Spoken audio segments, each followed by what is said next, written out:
Welcome to the Garnett Cancer Society Roundtable Talk, Women Who Have Survived Cancer. Now, I know that the community saying is cancer survivors. And yes, we are part of a much larger group, many which unfortunately whose body had succumbed to cancer. Yet I say survived because anyone still living, in spite of the challenges and dangers and hardships, we are here to hopefully make a positive, informational, informative difference for others, as these ladies are doing today. Welcome, ladies. Thank you so much for being here. How are you? Doing We're great. fine. Great, great.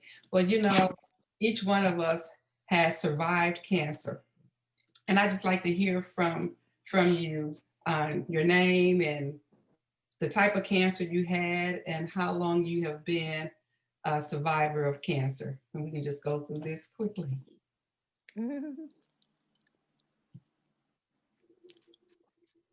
Who's going? My name is Eula Fatoma, and I'm a 25-year breast cancer survivor. Awesome, awesome. Yeah, Oh, my name is Rena Dixon. I am a 33-year cancer survivor. awesome. And I am Phyllis Garnett, and I am just within 8 months of being a breast cancer survivor, really 10 months of being a breast cancer survivor. So I thank you for your bravery, for your courage to come and just to share and to talk about your experience. So I have three quick questions for you, and you can have about a minute to a minute and a half to answer. And let's see what we can find out. Earlier at the end of last month, I did a seminar on I didn't know what's next, demystifying the fear of mammograms. And we want to encourage the community, male, female, young, and old, to really be aware of their bodies, of their medical health and health care, as well as being proactive and then to participate if they so choose to in cancer research. So this is what I want to know from you ladies, and I'll share as well. How did you find out that there was a problem or something wrong with your breast? How did you find out, Rena? Well, I was at a Saturday night gathering with some friends. And, the ladies were in a group and the men were in a group, and the ladies got to talking. We got to talking about going to the doctors, and some of them said they saw lumps, but when they went, it was like to the doctor, it was like fibroid tumors, which those are usually okay. And then I came home and I examined my breast, and I go, "Ooh, this side looks funny." I go, "Oh no, this is my imagination." Because every time I would tell the doctor I felt something, he said, "Oh, what you feeling is normal." And I watched it for a couple of days, and then I thought, let me call my doctor. So I called him. He had me to come in. Well, he had me to come in, then he sent me to get a mammogram.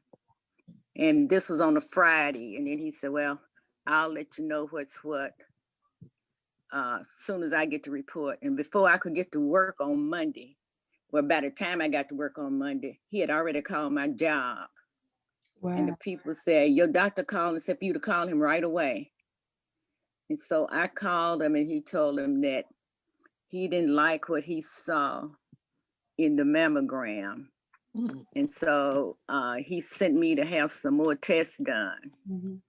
And after I had those tests done, they told me that I had breast cancer. Wow. And they gave me, well, then they sent me to reconstructive surgeons and the oncologists and some other things, they sent me to. And then I had to do all of that within 7 days, because he gave me 7 days to do all this, decide what I wanted to do, because he wanted to do the surgery right away. Wow. Because I think he was getting ready to go on vacation or something, and he wanted me to go right away. And so I did. But it sounds like And it's also pretty serious, a serious huh? cancer. Yeah, and see, and I was scared to death. Mm. I called my mom. She said, "Oh, don't worry about it. Just pray." And I said, "People die from cancer." She said, "Oh, quit talking like that." Mm. Yeah. And then I thought about it. Henry, my husband, had had an aunt who had cancer, and I forgot how many years ago it had been. And she was done. And I thought, "Oh, Aunt Candy had breast cancer. She's still living. Okay, I'll be all right." Because before that, I'd even told them what dress to bury me in and everything, because I knew I was going that I was going to die from cancer. Yeah. Then, But that then was after I had the surgery, the doctor told me, he said, there are 3 types of breast cancer. He said, and believe it or not, you had the mildest of the 3. So I went on and I still had to go back. I decided whether I wanted reconstruction, and I didn't do reconstruction. I decided to have a mastectomy. So that's what I did. And I was put on a medication, they said, for 3 years. When the 3 years was up, the oncologist said, we found out if you stay on it for 5 years, the chances are no that you will get it again. And so I took the medicine for 5 years, and I haven't been on it anymore, and I haven't had any more problems. oh awesome. That's great. That's great. You how did you find out that there was something wrong within your breast? Well, I was not a person who checked my breast often. I guess the only time they got checked was when I had my annual checkup, and I don't even know if remember if I was doing mammogram at that time either. But I remember distinctly it was on a Saturday night. I was showering, taking my shower, and God spoke to me Mm. because, like I said, I didn't check my breast regularly, but a voice said, "Check your breast." I'm like, "Check my breast," but I was obedient and I checked my breast right in the shower, and I felt a lump. And Wow. I called my husband. I said, "Look, this feels like a pea. It doesn't feel right." Mm-hmm. So he said, "Why don't you just go ahead and make an appointment on Monday to see your doctor," which I did. And so the weird thing about it was when I had the mammogram done, it didn't show up on the mammogram. Wow. So I had to do a sonogram, and it did show up on the sonogram. And so we quickly scheduled a hospital. Um, it was surgery to check the lump to see what it was. So that was done. And I thought, I remember waking up and thinking that I didn't, it was not, it was benign. Mm-hmm. But yes, they confirmed right there that on that Friday it was that I had cancer, Wow. breast cancer. Yeah. Yeah. So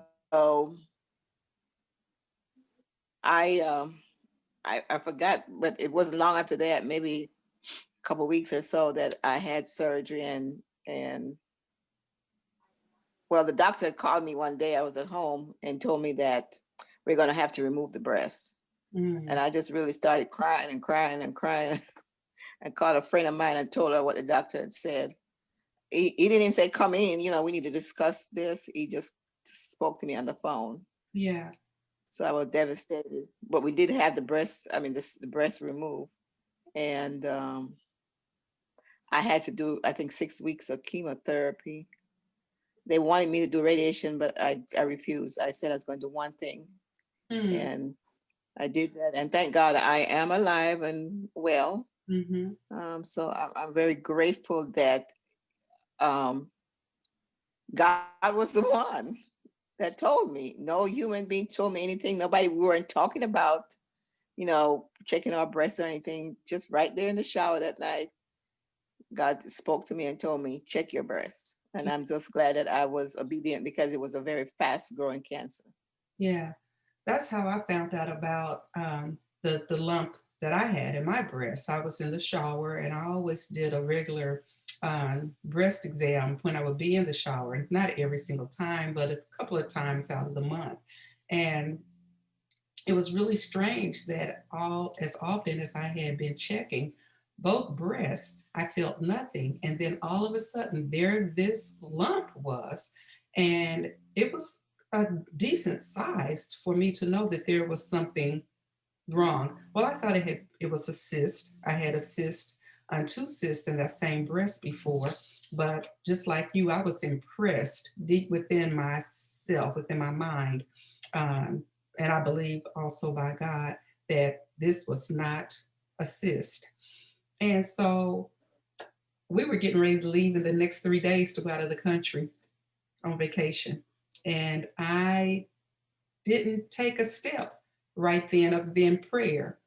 And I went on ahead and went on our trip for Mm. a full week. So here's my next question, and I've heard both of you kind of answer toward it, but what was your next steps? And did you have any fear? So after you found that you had a lump, what was your next step?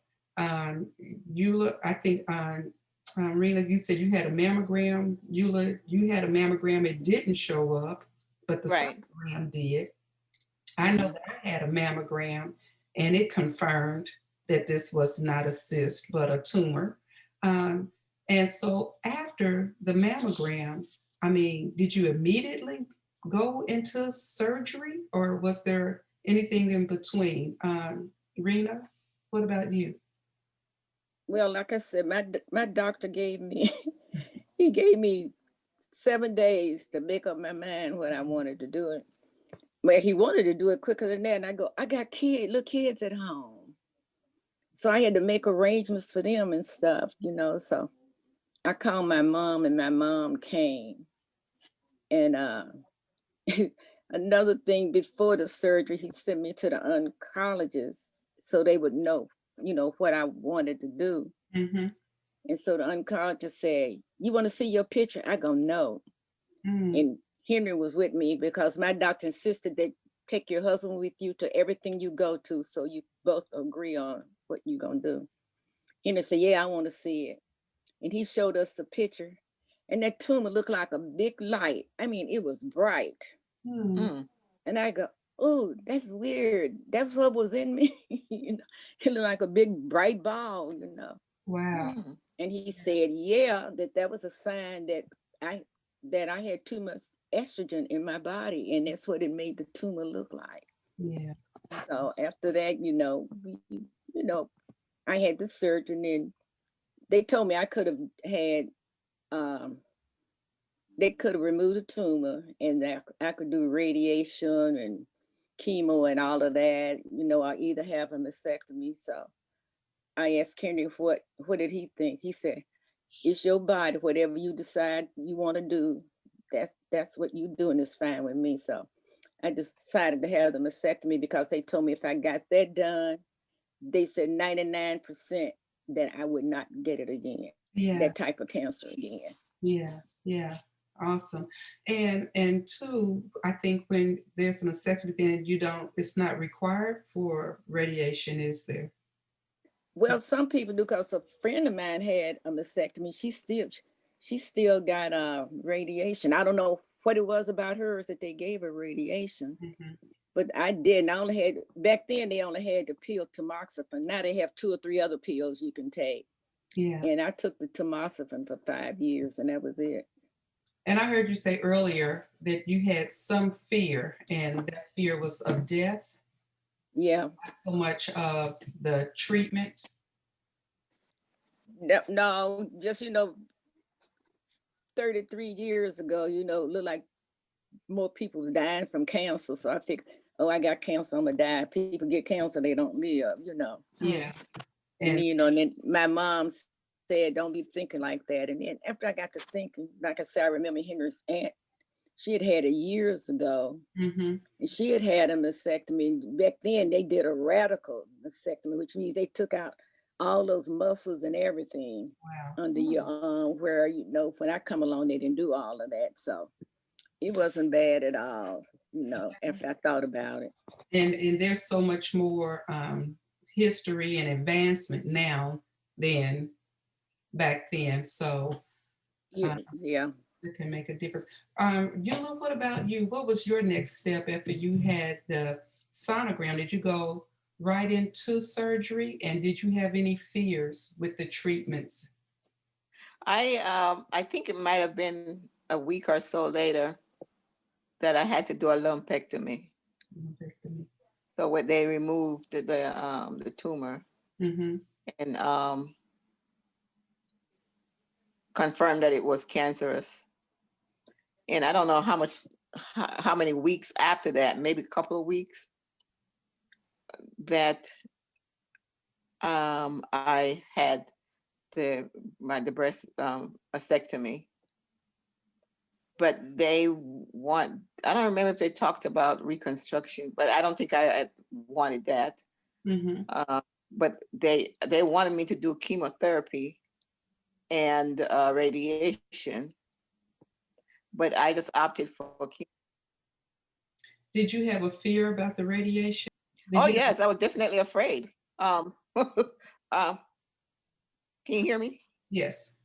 Yes, I was definitely afraid. I had children that were I don't even know if they were teenagers. No, they weren't even teenagers. Teenagers. Amos and Andrea weren't teenagers. They were pretty young, maybe junior high or high or something like that school they were in. And so it was, I thought I was going to die. I was just blessed that my husband was a person that told me that I should never think that way, Mm-hmm. and that he was a very positive person. And so he helped me through it. And praise God for my friends who were there for me. I know when I was taking chemotherapy, it wasn't like these days. It made me very, very sick. And so I wasn't able to do very much at home. And there were some young ladies in my age group, and they would bring food over, cook food and bring it over. So we have to keep it in the refrigerator. And my family was fed, kept Mm-hmm. fed. My family was fed. And they rallied around me. I remember that. And people would come over and just visit and talk when I was up to it. So it was a time when I knew who my friends were. Mm-hmm. It sounds that neither one of you were afraid so much of the mammogram screening or the treatments as much as you were of losing your life. Definitely, I thought about that seriously, and I'm like, wow, I'm too young to die. Yeah, yeah, yeah. I can understand that. I didn't have a fear of of mammograms. I know that when I went in way before this, I mean, when I had my first mammogram way back in my late 30s, early 40s, I had no idea of what to expect. You know, nobody tells you about it. Nobody explains the machine. Then you just go in and you get halfway undressed, and then they tell you, you know, position this way or position that way. And I think that was just a little uncomfy for me back then, trying to figure out, okay, what is this going to do? Is this going to flatten me as flat as a pancake? Am I going to bounce back? Mm. Yet when I went in for the mammogram after I had, you know, found the lump, and I was concerned if it was going to be painful because I had absolutely no discomfort at all. I would not have even known it was there if I hadn't done a self-exam. Oh, So okay. that concerned me. Is this going to press now and make something move around or be painful or whatever? What would each one of you, what would be one encouragement that you would give to anyone that has been diagnosed with breast cancer? What encouragement would you give to anyone concerning a diagnosis with breast cancer? Well, Um, whatever, I would, whatever, oh, go ahead, Rena. I'm sorry. whatever instructions your doctor give you, follow them, because after mine, I totally had to change my diet. They changed my diet, telling me what things I should eat and shouldn't eat, to help me. And I mean, I totally changed how I ate. And I did that probably for about 10 years or a little more. And then I got so I'm gonna start eating anything I want to eat. Even though some things that at that time they told me not to eat, I eat them now. And one of the main things they told me to do was to watch my salt intake. Hmm. I don't know what that has to do with it, but he told me to watch how much salt I do. And I still try to watch how much salt I eat. Yeah. But I think it probably drove my family crazy for a while. I go, no, I can't eat that. I can't eat that. I got to eat this, and I would have them to eat. But that's the biggest thing that changed in my life. That was the diet of how I ate. Mm. Yeah. And I know that in my treatment and in my research, and even when I spoke with the pathologist, and just a lot of different things that I'll go into in another session, a seminar, is that each ethnicity responds different to the treatments. So it's not like a one treatment fits all, not like a one shoe fits all. So everyone may have some of the same symptoms or similar, but the treatments don't react and respond the same. Eula, what would be one encouragement that you would give anyone that has been diagnosed with cancer, with breast cancer? Well, my encouragement would be to go ahead and see a doctor right away and do whatever you need to do. Don't I wouldn't put it off, because if I had waited, like, okay, let me wait, I'm not in any hurry, I'm sure I would have been dead by now. Okay, it spread really fast. So Yeah, once you've gotten a cancer. diagnosis, and go ahead and if you need to have surgery, go ahead and have it as soon as possible. And you need to go ahead and do your research, like you said you did, Phyllis, so you can know exactly I think that was the thing I didn't do was do research. And so you need to research, you need to get information, and then you need to also, if you need to get a second opinion, but don't try to doctor in yourself. Go see your doctor, get that tumor out of you, and then you can also do some natural remedies. But the first thing is get the tumor out, Yeah. and don't delay You in know, getting it taken care of. something you said too about your doctor.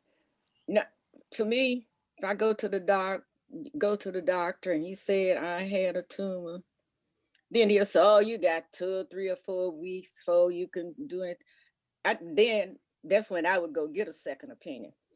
Even if your doctor you go to seems kind of slow, I mean, that's one of those things you need to get taken care of right away. Like she said, go find you another doctor.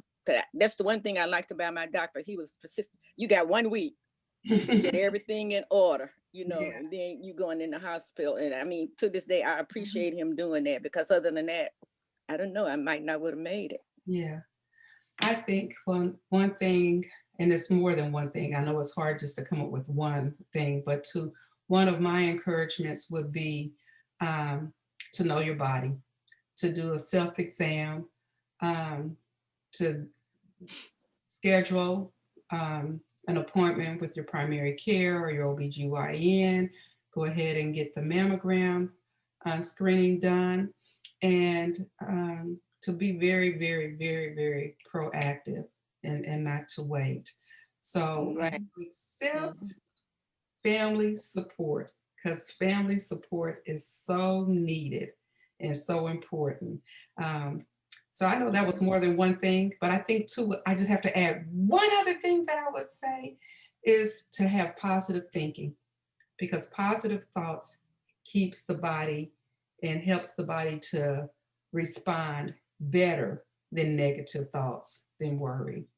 I want to thank you, ladies, so very much for coming and letting us know your bravery, your story, and then providing encouragement to those who may be in a place of fear, uncertainty, or what's next.